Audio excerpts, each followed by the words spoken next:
Disnaker yang membiayai, tapi Disnaker memastikan jalan daripada teman-teman itu benar sesuai prosedural dan annual leave. Annual leave itu seperti cuti tahunan 21 hari. 21 hari. Anak-anak boleh menggunakannya untuk pulang ke Indonesia atau stay di sana untuk haji mungkin. Selain bekerja, dia juga bisa sambil beribadah sebenarnya ya.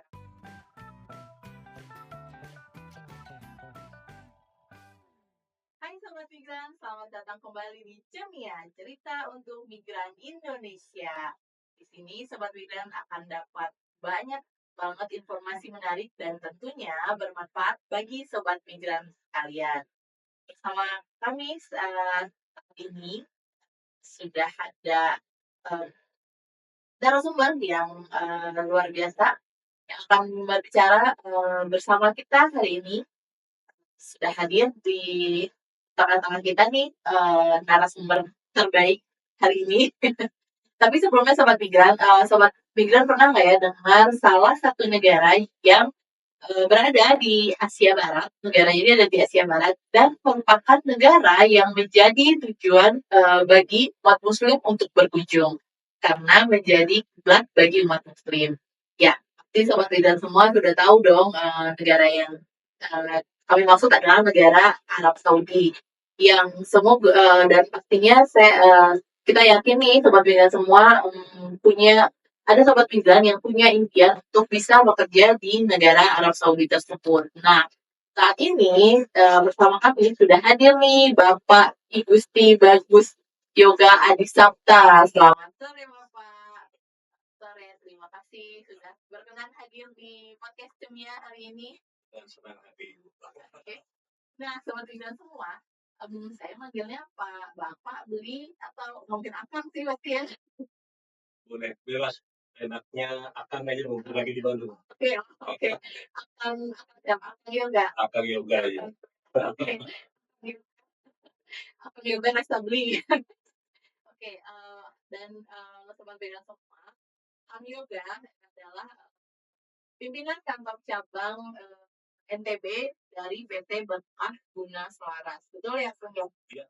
Oke. Nah, Kang Yoga ini datang hari ini baru datang dari Mataram langsung ya kan? Luar biasa Sobat Migran semua dari Mataram langsung ke Bandung dan bertemu Sobat Migran semua di podcast Cemia hari ini. Oke, nah tadi sudah saya singgung juga nih kalau Kang Yoga ini adalah pimpinan dari kantor cabang PT BGS ya Pak ya? BGS. Oke, nah kalau pusatnya ada di mana Pak? Pusatnya ada di Bekasi, di Jakarta Timur. Oh, oke. Nah, kalau yang cabang NTB, cabang NTB itu sudah ada dari tahun dari BNTB itu sekitar 4 tahun yang lalu. sekitar Ya, 4 tahun ya. Kita sudah berada di NTB, kita tepatnya berada di Praia. Di Praia Barat itu di perumahan BTN Asri, itu di Praia Barat, tepatnya di tengah. Oke, jadi si kantor cabang si BGS tadi, kalau dengan semua pusatnya ada di Jakarta dan Kang Yoga ini adalah pemimpin dari cabang BGS di Mataram. Kira-kira apa sih yang membawa Kang Yoga itu hari ini bisa ada di sini, ada di Bandung? Nah, kira-kira apa yang membawa hari ini ke sini? Oke, saya berada di Bandung jujurnya tadi pagi jam 6 karena ada undangan untuk melakukan seleksi sedikit tentang bagaimana pekerja migran untuk penempatan di Saudi Arabia itu di Saudi Arabia di bagian barista. Oke. Barista di Saudi Arabianya akan mencakupi beberapa daerah, ada yang di Riyadh, Jeddah, di Mekah pun ada, dan bekerja di salah satu brand kopi terbesar di Saudi Arabia yang bernama Pond Cafe. Sebagai barista. Sebagai barista. Sobat dan semua, seperti yang tadi saya singgung di awal juga nih, yang punya impian untuk bekerja ke Arab Saudi, ternyata ada peluang sebagai barista. Dan itu pun juga di coffee shop terkenal mungkin ya di sana ya. Salah satu opsi untuk coffee shop berarti ya. Ya, Bang Cafe ini sedikit kalau kita berbicara mungkin lebih seperti pesaing kalau teman-teman mungkin sering mendengarkan tentang Starbucks, Oke. atau franchise-franchise kopi lainnya, seperti yang familiar di Indonesia seperti Oke. kita tidak bisa sebutkan di sini sponsor yang kita. Jadi kita lebih sebagai pesaing itu dan dia lebih memiliki outlet more than 180 outlet. 180 ya di Saudi Arabia. Dia fokus di Saudi Arabia saat ini. Di Saudi Arabia kita tidak menutup kemungkinan juga mungkin bisa someday di Indonesia. Nah, itu berarti jobnya sebagai barista bagi sobat migran semua yang ingin bekerja di sana sebagai barista bukan job yang apa ya? Misalnya itu adalah job pilihan gitu ya, bukan di coffee shop sembarangan gitu. Iya. PGS di sini atau PT Berkarbunas Laras memiliki komitmen untuk mengubah stigma masyarakat yang awalnya pekerja migran itu terutama banyak dipandang seperti non skill seperti ART, asisten rumah tangganya itu atau pekerja kebun yang banyak. Nah, kita mulai mengajak teman-teman di sini untuk let's go, kita ganti profesi kita menjadi memiliki profesi. Tidak semata-mata kita pergi ke luar negeri, pulang di Indonesia, balik lagi kita seperti cerita yang dulu, menjadi pengangguran lagi. Ya, Habis nih modalnya. habis modal, balik lagi ke sana. Mari kita membangun karir untuk future kita. Tidak semata-mata hidup ini tentang karir saja.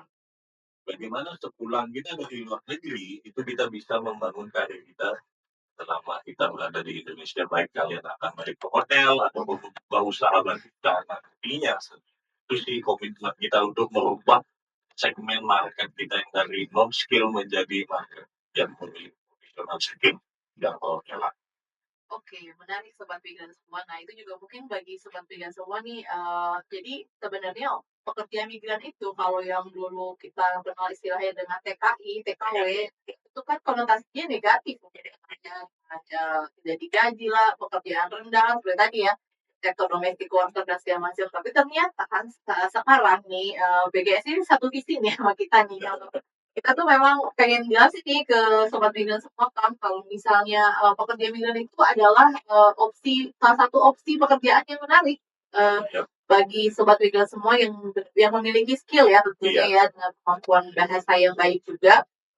Jadi mereka tuh punya opsi lain nih selain di dalam negeri, ada opsi di luar negeri juga. Mungkin juga si sobat migran ini juga bisa kalau ketika mereka nanti pekerjaan di luar negeri ini kan dapat pengalaman bertemu dengan teman-teman dari negara lain mungkin ya. Akan terbuka mungkin peluang-peluang lain bagi mereka. Ya, saya jujur, kenapa terjun ke dunia pendidikan MI-nya ini? Karena background saya dulu, saya sama seperti teman-teman saya di luar kerjanya. Saya lama di kapal pesiar dari 19 tahun dulu saya sudah di kapal pesiar pertama di Finlandia itu sekitar 12 tahunan. 12 tahunan. Kenapa saya memilih kapal? Gitu kan pertanyaannya. Karena itu ada masa depan yang saya lihat. Begitu saya balik, saya ada rencana ingin hotel seperti atau dunia pendidikan. Nah, jadi setelah saya dulu di sana mulai terbuka pemikiran saya bahwa oke, saya akan ubah semua ini, jangan lagi kita kerja seperti di sawit lah, di pembantu ART itu saya sangat-sangat miris melihat teman-teman yang ada di sana balik ke Indonesia itu lagi masalahnya tentang ekonomi. Jadi yang saya alami pun saya ingin sharing sedikit ke teman-teman mungkin setelah saya dari kapal, saya melanjutkannya ke dunia pendidikan. Saya sekarang sembari di penempatan juga, saya mengajar di beberapa kampus LPK juga. Salah satunya di LPK Mataram, saya sebagai instruktur housekeeping di sana, saya bisa mengembangkan karir saya karena background kita yang di luar. Ya, saya salah satu asesor BNSP juga. Asesor penguji untuk BNSP di bagian housekeeping dan servisnya. Saya juga bisa beruntung mengembangkan diri saya di asesor ASEAN Turbo. Untuk se-ASEAN saya pengujinya juga. Akibat apa? Karir yang dulu kita bangun Di sini di akhirlah yang kita petik, tidak semata-mata tentang uang dulu di awal itu. Jadi kalau ada pepatah yang bilang usaha tidak mengkhianati hasil itu betul ya? Betul, karena kadang anak-anak sekarang juga saya melihat pertanyaan eh, calon pendaftar atau pencari kerja itu pertanyaan pertama mereka itu selalu salary, gaji. Gaji itu kita agak bingung, karena melihat potensi mereka masih stuck di sana, belum punya pengalaman kerja, masih minim bahasa, terus sudah bertanya gajinya berapa. Kadang saya bertanya, emang diterima? Question Ya, tadi. mau nggak nanya gaji? Sebenarnya mungkin nggak salah sih kalau misalnya sobat migran nanya gaji, cuman mungkin bukan saatnya ya, belum saatnya. Belum saat. Saatnya. Oke. Karena saya berkaca saat saya di umur 19 tahun itu, yang penting saya bisa ke kapal pesiar, karena ada prosedural yang teman-teman harus ikuti sebelum teman-teman terima atau menandatangani sebuah kontrak. Ada yang namanya offer letter. Iya, iya. Offering letter itu sifatnya penawaran kerja. Di sanalah akan detail semua kontrak kalian, dijelaskan jumlah gaji, jam kerja, overtime berapa dibayar, durasi kontrak seperti apa, itu posisinya apa, itu akan tertera jelas. Offer letter anak-anak banyak yang salah, Bu. Jadi offer letter itu seperti ibunya penolak itu. Tidak ada denda sama sekali, berhak saya nggak jadi ngambil ini. Ketika offer letter itu diterima, itu berarti ada opsi ya atau tidak? Ya, rejected offer letter. Jadi pertanyaan di depan itu forward jadinya. Karena at least mendapatkan kesempatan interview itu untuk melatih diri kita juga. Karena building skill kita, oh saya kekurangannya di sini loh. Saya bisa merubah ini. Oh saya kelebihannya di sini. Seperti itu. Kalau dia sudah bertanya gaji, jadi kan dia sudah jelas dulu lah gitu, kayak itu apa sih gaji segini doang gitu, seperti itu. Jadi ya padahal mah bisa interview sama user aja sebenarnya itu udah satu kesempatan ya Pak ya, kesempatan untuk upgrading diri atau ya apa ya istilahnya ya, buat diri evaluasi juga mungkin. Oke, sobat migran dapat insight baru lagi nih buat sobat migran semua, sama dari sobat migran yang berminat menjadi CPNI, karena Kang Yoga juga ternyata punya karir yang cukup panjang, hampir 12 tahun di kapal pesiar ya. Dan mungkin juga tadi ketika Kang Yoga kesinggung lagi nih soal orang yaitu Kang Yoga ketika mungkin bekerja di situ bertemu dengan banyak rekan kerja yang lain dari berbagai negara juga, itu juga salah satu hal yang menjadi apa ya, merubah mindset Kang Yoga mungkin berpengaruh nggak sih Kang? Maksudnya ketika kita kerja di luar negeri nih, kita bertemu dengan rekan kerja dari negara lain atau apa ya orang-orang dari negara penempatan itu ada pengaruhnya nggak ke mindset kita? Sangat sangat berpengaruh ke mindset kita. Saya orangnya dulu easy going banget, easy going, kayak ya dia aja gitu, yang besok diurus besok, yang lulus gitu ya. Setelah saya di kapal, banyak banget masukan saya dari teman-teman yang dari negara luar. Kita memang Indonesia terkenal bulat kerjanya, kerja keras. Cuma kita itu orangnya tidak banget masukin apa-apa ke dalam hati. Bapak disinggung sedikit sama atasan, bisa masuk di hati itu sampai 4-5 hari ya, itu baru bisa tidur. Saya dulu seperti itu. Jadi akhirnya kita memanage manajemen waktu kita, carakan hari ini saya mau ngapain, besok saya harus ngapain, lusa saya harus gimanain section tentang saya kerja. Jadi seperti itu. Jadi pola pikir bertemu tamu, tidak hanya ya, tamu mengajarkan kita bagaimana cara kita berpikir ke depan itu lebih baik, tidak semata-mata tentang hari ini uang. Saya pernah ingat satu tamu berkata, oke, hari ini value segini loh. Nah, hari ini value segini karena apa? Karena pengalaman yang kamu miliki belum mencukupi untuk value lebih tinggi. Saya buktikan sendiri dalam kehidupan pribadi saya, sekitar 6 bulan, 1 tahun yang lalu, kalau saya nggak salah itu, saya ada penawaran untuk menjadi konsultan di salah satu properti, konsultan untuk membangun aturan-aturan yang ada di hotel itu. Di sana saya baru tahu bahwa value saya segini sekarang sudah naik. Gitu. Dia menawar saya untuk bisa ya Bapak kerjain kita hotel ini dengan value segini. Oh, ternyata value kecil naik dari apa yang pengalaman saya dapatkan. Benar ternyata bahwa hasil itu akan berjalan seiring waktu dan pengalaman yang kita miliki. Jadi kita akan dinilai dengan value apa sih yang kita Ya. punya gitu. Jadi layak nggak kita nilai segitu gitu Ya, tepat banget itu. Oke, menarik. Menarik kalau Digran. Nah, kita balik lagi nih Kang ke yang peluang kerja di Arab Saudi tadi. Ya. Jadi ada dia di Arab Saudi sebagai barista. Kira-kira itu kualifikasinya seperti apa sih Kang kalau untuk jadi barista di Arab Saudi itu? Oke, barista di Arab Saudi di Bon Cafe terutama ya, kita bicara tentang Bon Cafe dulu. Di Bon Cafe itu kualifikasi yang dia minta itu tidak terlalu tinggi, hanya dia inginkan itu teman-teman bisa menyambung saat diajak berkomunikasi. Karena kan ada yang terjadi namanya taking order itu. Ada percakapan dua belah pihak, harus ada receiver dan sendernya itu. Jadi dia harus bisa menerima dulu dan mengerti apa yang diucapkan. At least mengerti. Kalau mungkin teman-teman di sini banyak yang bertanya, kalau saya tidak memiliki pengalaman bisa nggak saya ke barista?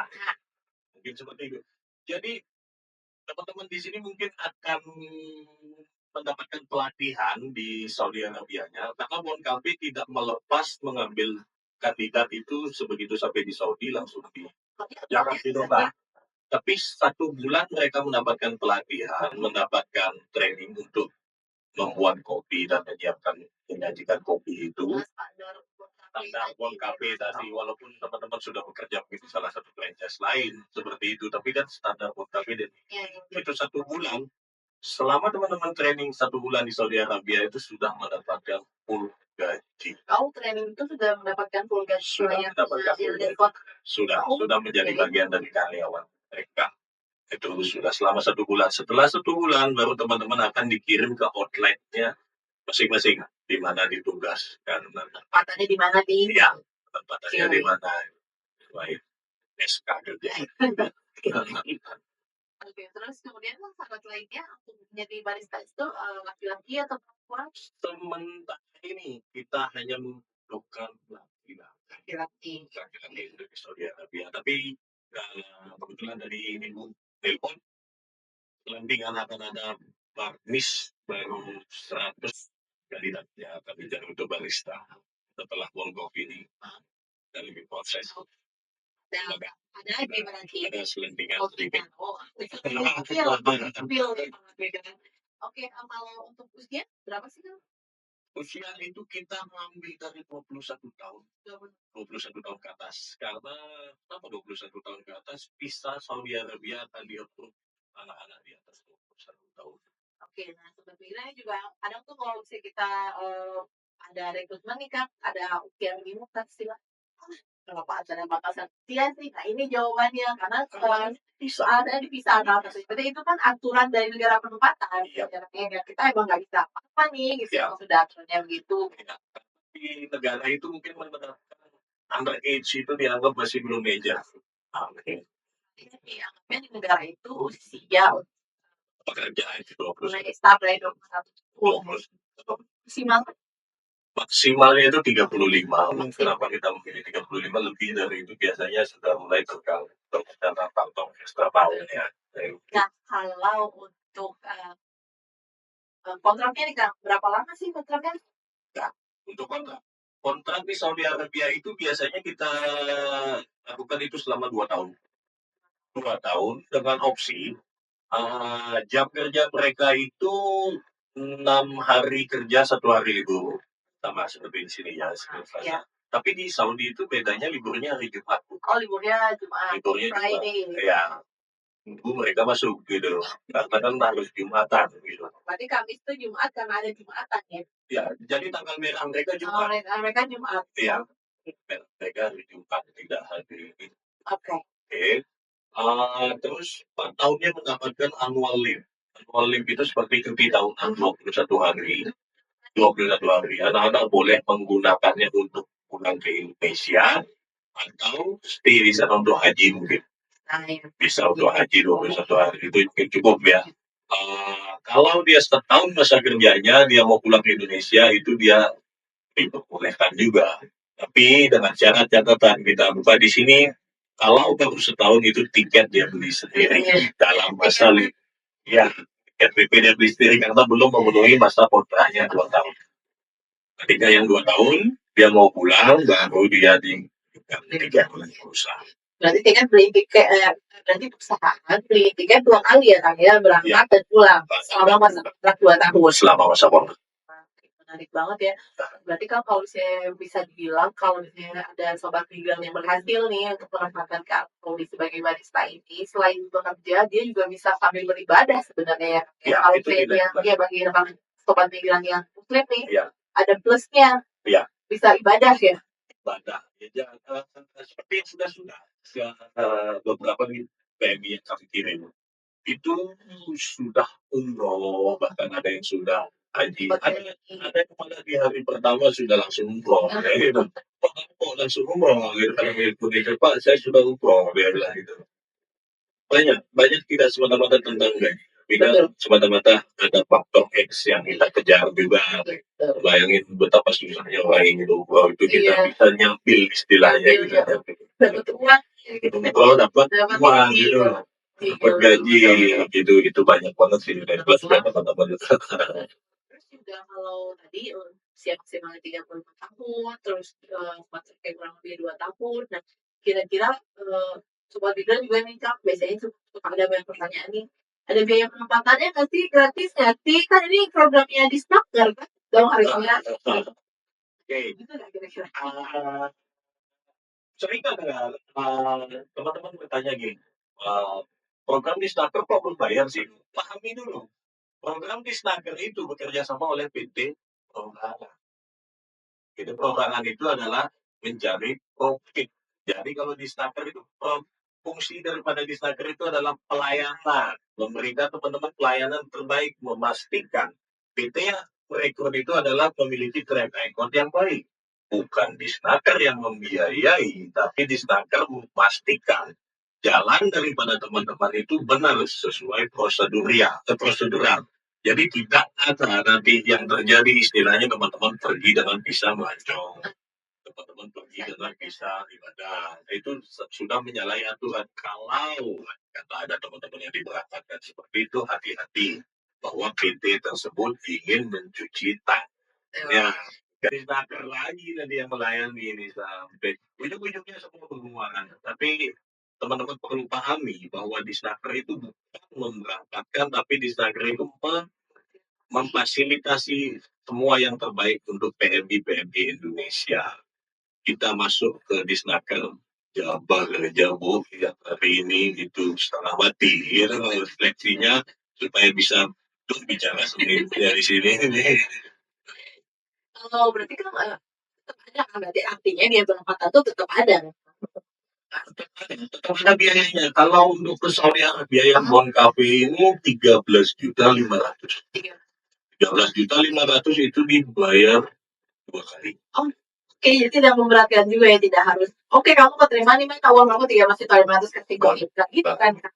Alurnya, supaya teman-teman paham bahwa bekerja ke Bon Coffee itu memang menggunakan biaya 13.500.000, tapi itu tidak di depan, Bu. Yang pertama mereka harus lakukan adalah pre-selection kayak sekarang ini, pre-screening. Pre-screening kita pilih anak-anak terbaik kita ajukan ke user. Begitu dia dinyatakan lulus, gitu. Begitu dia dinyatakan lulus, dia belum membayar apa-apa. Belum membayar apa-apa. Yang pertama kali kalian harus lakukan adalah do medical check up.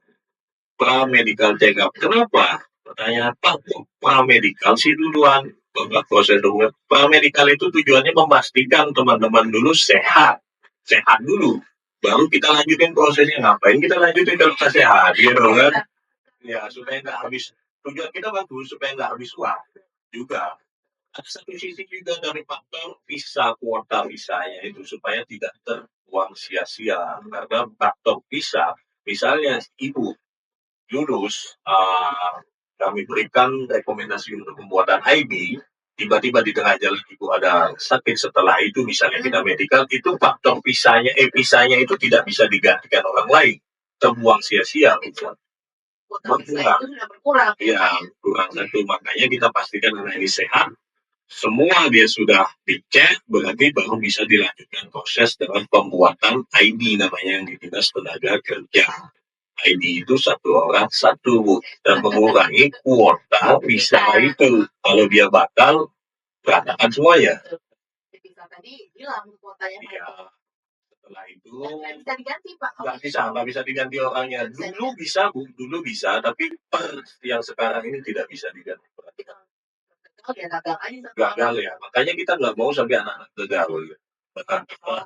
Mending di awal sakitnya ketahuan gitu kan, daripada sudah keluar uang untuk proses-proses berikutnya tetapnya sakit gitu. Itu yang kita saranin. Setelah dia pembuatan ID, baru kita yang namanya proses gamka medical untuk Saudi Arabia ya. Kedua, ya, pertama gamka. Kalau di Saudi itu namanya gamka medical, itu di online kan, baru kita pembuatan basma untuk bisa. Setelah bisa keluar bisa, baru kita ketikkan nanti pembayarannya di mana. Tadi yang di pertengahan setelah dia masukkan ID ke dinas itu, kita mulai pembayaran setelah bisa keluar basma di akhir itu dimintain pelunasan sebelum terjadinya KTKLN PAP-nya. KTKLN kartu tanda kerja luar negerinya itu. Setelah itu turunlah tiket. Setelah bisa itu biasanya pelunasan ya, dibayar 2 kali, jedanya itu sekitar 1,5 bulan. Nah, prosesnya berapa lama sih untuk perangkatan ke Arab Saudi ini? Proses ini kita memberikan estimasi Bu ya. Kita tidak berani memberikan jangka waktu yang pasti, itu tidak akan pernah bisa terjadi karena satu orang faktor X itu yang kita takutkan. Ada yang salah nama, pengetikan, tempat lahir, tanggal, itu dicek. Ya, dicek. Saya punya pengalaman, ada dulu namanya siswa gitu, Ahmad Rifa, koma atasnya I. Itu jadi masalah gede Bu, koma, karena di ijazahnya nggak pakai koma. Wah, itu jungkir balik, itu kita benerin ya Bu. Itu lama, akibat itu jadi prosesnya nggak ada. Kalau normalnya itu 1,5 sampai 2 bulanan, normalnya sudah di Saudi ya, dari Saudi. Ya, balik lagi ke anak-anak, kecepatan mereka melengkapi permintaan. Nah, kita kan biasanya minta dokumen anak-anak, kalau anak-anak bilang, besok Pak, lusa Pak, ya kita nggak bisa paksa juga. Ya, berarti balik lagi ke sobat tinggal sendiri ya, seperti apa yang jadi di dokumennya. Iya, benar sekali. Cuman estimasinya tak akan sepanjang sampai 4-5 bulan gitu, enggak ya? Enggak. Ini 1,5-2 bulan, maksimal 2,5 bulan. Biasanya kita sudah di-push sama yang dari biru, kamu ngapain tidur? Terus kalau misalnya tadi kan si CPNI ini nih, prosesnya tadi kan kita sudah tahu nih, kurang lebih maksimal 2,5 bulan lah. Terus ketika mereka nanti berangkat, itu tuh berarti kan semuanya dokumen sudah oke di awal kan ya. Maksudnya nggak akan ada masalah lagi nih kan, saya cuma tidak takut nih. Oke, semua dokumen udah oke nih. Terus nanti sampai di sana gimana? Saya cari ini sendiri, cari tempat tinggal sendiri. Saya ke lokasi sendiri sih. Itu gimana tuh kan? Oke. Bedakan dulu, teman-teman. Ada 2 opsi kalau pergi ke luar negeri menjadi PMI. Ada yang program mandiri dan ada yang program prosedurial LGBT namanya lain. Walaupun juga ada yang resmi datang melibatkan pemerintah gitu istilahnya. Kalau yang mandiri itu biasanya lebih sedikit asuransinya, dia tidak menggunakan asuransi dan tidak jelas kemana tujuannya, karena manusia tidak negara bertemu negara gitu. Jadi perorangan jatuhnya kalau yang mandiri. Kalau yang kami jalani itu melibatkan pemerintah. Itu asuransi jelas, BPJS Kesehatan sudah jelas ada di sana. Sampai di sana teman-teman akan ada pihak yang menjemput dari perusahaan Langkawi sendiri nantinya. Sampai di bandara langsung dijemput, dibawa ke mes masing-masing. Gitu, langsung ditempatkan di mes, biasanya diistirahatkan dulu sehari, besoknya baru mulai berkegiatan, entah itu pelatihan, training, atau apa segala macam ya. City tour. City tour mungkin ya. Bisa. Biasanya sih ada city tour ya. Ada city tour-nya. Untuk mengenalkan anak-anak gitu. Insya Allah. Oke, Kang, kalau misalnya ini nih, hari ini kan Sobat Medan sudah ada nih yang ikutan pre-screening. Nah, nanti tuh di akhir itu memang akan ada interview dengan user langsung, Kang? Setelah pre-screening hari ini ya, Iya. hari ini kan kita mengadakan pre-screening ini di Jawa Barat ya, di Bandung. Final interviewnya kan usernya datang di akhir Oktober ini atau di awal November. Target kita di akhir Oktober karena usernya saat ini sedang berada di India. Iya. Sedang berada di India, masih ada kegiatan lain. Harusnya sih pertengahan ini sudah turun ke sini di Indonesia, cuma belum sempat, mungkin di akhir sama atau di awal ini kita prediksi kita di sini. Berarti artinya nanti user sendiri nih di final yang akan menentukan si A, B, C ini bisa mengisi jabatan itu atau enggak gitu. Iya, bukan kita. Bohong kalau ada teman-teman mungkin lihat PT yang menjanjikan, oke saya taruh kamu di waiter, atau saya taruh kamu di barista, saya taruh kamu di ini. Enggak, itu kita tidak ada adil sama kali. Kita tidak bisa mengintervensi. Intervensi keputusan user itu tidak bisa diganggukan. Nggak bisa kita istilahnya kalau zaman sekarang itu main sabun. Ya. Kita main pelicin. Susah karena usernya sendiri hari itu langsung dapat keputusan di meja itu, kalian berdua langsung mendapatkan keputusan. Jadi nggak bisa dinego-nego nih, Kak? Nggak bisa, saya pun lebih lambat tahunya daripada kalian. Ya. Saya biasanya tahu setelah 2 hari setelah interview. Kalau teman-teman biasanya tahunya langsung di meja itu. Ketika sama user langsung diberitahu kamu diterima atau kalau tidak. Kamu berarti tahunya dari hasil laporan. Hasil laporan kita biasanya. Oke, menarik Sobat ya semua. Oke, mungkin terakhir Kang, ada nggak pesan-pesan dari Sobat Pindah semua yang mungkin akan bekerja menjadi CPNI ini ataupun dia yang berminat untuk bekerja sebagai PMI ini di negara Arab Saudi, mungkin ada yang mau sampaikan, silakan Kang. Oke, teman-teman di sini mungkin pesan dari saya lebih banyak membaca artikel tentang apa yang akan dilamar. Tadi kayak pertama saya datang ke sini, pertanyaan pertama saya, apakah sudah tahu apa yang akan kalian lamar? Pekerjaan apa? Ternyata masih banyak anak-anak yang minim literasi, yang pokoknya masukin lamaran aja terserah mau kemana ya. Nah, itu biasakan dibaca, paling tidak cari profil company-nya dia seperti apa, jangan mudah tertipu dan jangan teman-teman ingin instan. Oke, saya bayar segini, saya harus keluar negeri. Oknum banyak memanfaatkan lemahnya literasi kita, membaca kita yang lemah banget. Kejahatan muncul kalau ada kesempatan. Karena sebenarnya oknum itu menunggu kesempatan karena si kandidat sendiri yang meminta gitu. Jadi biasakan teman-teman tanya, kayak tadi saya suka detail banget pertanyaannya. Di sana gimana, berapa dapat tunjangan makannya, seperti itu ciri-ciri anak yang ingin tahu, kritis. Saya suka anak seperti itu daripada anak yang oke diem, bengong ini dia ngerti nggak gitu. Nah, sama satu lagi teman-teman usahakan berangkat itu perhatikan dulu apa tidak ada suatu pemberangkatan yang uangnya di depan. Itu dia poinnya. Tidak ada uang di depan. Lakukan prosesnya.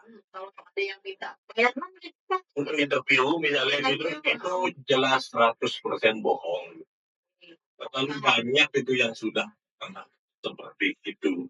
Rata-rata anak-anak yang ingin instan dan merasa mereka tidak mampu untuk melakukan itu. Tapi ingin. Anak-anak sekarang kan gitu, disuruh belajar males. Ya. Setelah interview, pokoknya saya mau ke kapal, saya mau ke luar negeri tanpa interview, biar mungkin gitu istilahnya. Harus melalui proses belajar. Intinya semua ada di kalian, kita hanya jembatan. Kita hanya memberikan mereka pijakan untuk nyebrang ke pulau sebelah. Kalau mereka tidak menyeberang, ya percuma jembatan ini. Iya, harusnya dimanfaatin sih jembatannya. Harusnya dimanfaatin ini. Tim dari Jabar juga sudah sangat bagus memfasilitasi, bukan apa lagi gitu. Kalau tadi mungkin salah persepsi kok program Disnaker ada berbiaya itu sering terjadi di sekarang di NTB juga sering gitu Sama kan. ya, Pak. Ya, sama mereka berasumsi itu lah, ini literasi Iya. tadi tidak mau membaca bahwa apa sih tugas. Kayak Disnaker itu seperti polisinya PMI kita. Bang, saya ini dimata-matai oleh Disnaker. Ngapain aja saya diliatin saudara ya. Ini ngomong agak hati-hati. Oke. Ada lagi kan nggak, Pak? Yang sampai ini? Siap, sudah. Sudah cukup kayaknya ya, Pak. Luar biasa banget infonya, lengkap banget ya. Maksudnya dari best practice juga ternyata Gila juga ternyata ada punya pengalaman kerja di luar negeri nih, kapal sampai 12 tahun dia 12 tahun lebih. Luar biasa sobat migran semua. Nah, sudah terjawab kan ya rasa penasaran sobat migran semua dan mendapatkan pencerahan yang luar biasa cerah. Cakap kalau istilah Jawa Barat kan cakap banget. Tapi tenang aja di episode selanjutnya kita akan bertemu dengan narasumber lain yang luar biasa. Tentunya luar biasa juga, tapi yang kali ini tuh benar-benar biasa banget ya, cerahkan banget. Tadinya cuma mau info peluang kerja ke Arab Saudi, tapi dapat pengetahuan lain yang juga mungkin tidak kita dapatkan di luar gitu, dan dapat tips-tips juga tadi ketika sobat migran yang ingin jadi PMI, pekerja migran Indonesia. Oke, sobat migran, nantikan episode-episode Cemia selanjutnya. Jangan lupa untuk subscribe, follow sosial media kita. Sampai jumpa di episode selanjutnya. Bye-bye.